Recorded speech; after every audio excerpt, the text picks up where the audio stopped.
friends, today we read the chapter 4 of class 5th in EVS and the name of the chapter is Let's Clean Together. चलो मिलकर साफ करें. We were celebrating Gandhi Jayanti on 2nd October in our school. यानी हम अपने school में 2 अक्टूबर यानी 2 अक्टूबर को गांधी जयंती मनाते हैं, सेलिब्रेट करते हैं.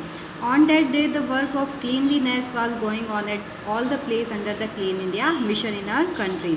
We were cleaning the school also under this mission. Ganga took part in it with great enthusiasm. After the completion of cleaning work, Ganga saw that the school was looking very beautiful. When Ganga went home, she narrated the entire incident to her mother and also promised to help her in cleaning their home. यानी जो 2 अक्टूबर को गांधी जयंती school में मनाते हैं तो उस दिन क्या करते हैं, स्कूल की साफ़ सफाई करते हैं, जो कि क्लीन इंडिया मिशन जो है, जो सफाई अभियान चला गया है और हमारे देश के अंदर जो सफाई अभियान चल रहा है उसके अंडर जो क्लीन इंडिया जो अपन स्कूल में भी साफ़ सफाई करते हैं. तो गंगा एक लड़की थी स्कूल की, उसने भी बहुत उत्साह के साथ इस जो क्लीन इंडिया मिशन है उसमें पार्टिसिपेट किया, भाग लिया. जब फिर उसने क्या देखा, आफ्टर कंप्लीशन द क्लीन यानी जब सफाई का काम पूरा हो गया तो उसने देखा कि उसकी स्कूल है वो बहुत ज़्यादा सुंदर दिख रही है. उसने ये सारी बात घर पे आके अपनी मम्मी को बताई और अपनी मम्मी से प्रॉमिस किया कि वो घर की सफाई में भी उसकी हेल्प करेगी. अब बिगनिंग एक शुरुआत. गंगा वॉज वेरी हैप्पी यानी गंगा है वो बहुत खुश थी. Her brother and his wife who lived in the city were about to visit Ganga's home. She reached home early. They brought many gifts for Ganga. Everybody in her family was very happy due to their arrival. After some time, her brother's wife asked, "Where is the toilet?" Ganga said, "There is no toilet in her home." Her bhabhi was not ready to go for defecation in the open. She said, "We follow Parda system and outside our homes. Then how can we go for defecation in the open? This is not a good thing." After listening to her daughter-in-law, Ganga's grandfather said, "She is absolutely right.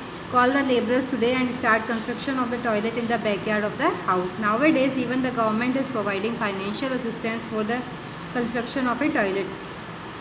When the other villagers saw the construction of a toilet at Ganga's home, they also started the construction of toilets at their places. यानी एक दिन जो थी गंगा वो बहुत खुश थी क्योंकि उसके भाई और भाभी है वो शहर से उसके घर आए थे. उसके घर में सभी लोग बहुत खुश थे.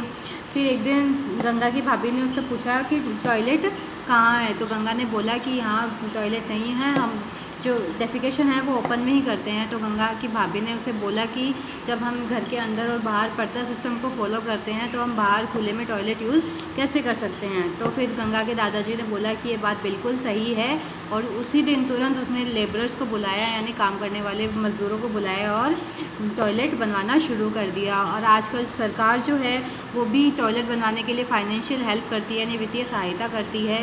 और जैसे ही गंगा के घर में टॉयलेट बना, आसपास के गांव वालों ने देखा तो उन्होंने भी अपने घर में टॉयलेट बनाने का काम शुरू कर दिया.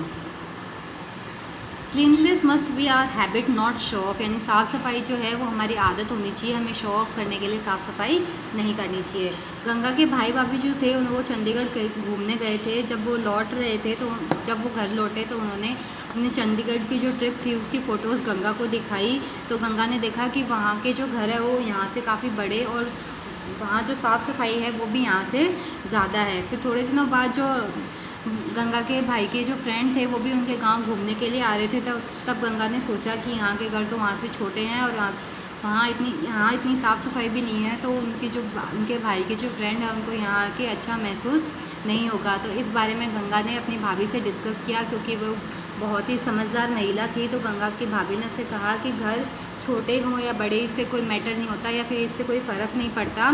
फ़र्क इस चीज़ से पड़ता है कि हम सफाई कितनी रख रहे हैं. सफाई है वो बहुत ज़्यादा ज़रूरी है. और उसकी भाभी ने गंगा को समझाया कि ये साफ़ सफाई हमें किसी को दिखाने के लिए नहीं करनी चाहिए, ये हमारी आदत में होनी चाहिए, हमें इसको अपनी हैबिट का पार्ट बना के रखना चाहिए.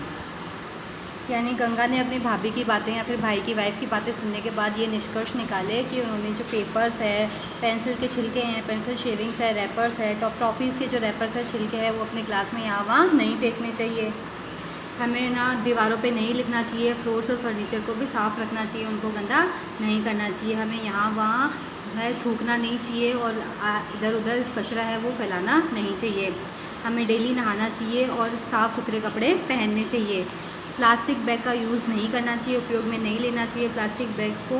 और हमें अपने जैसे स्ट्रीट्स है यानी अपने गली मोहल्लों घर को जो पब्लिक प्लेसेस है यानी सामाजिक जो स्थान है उनको साफ़ सुथरा रखना चाहिए या फिर उनको साफ़ सुथरा रखने में मदद करनी चाहिए।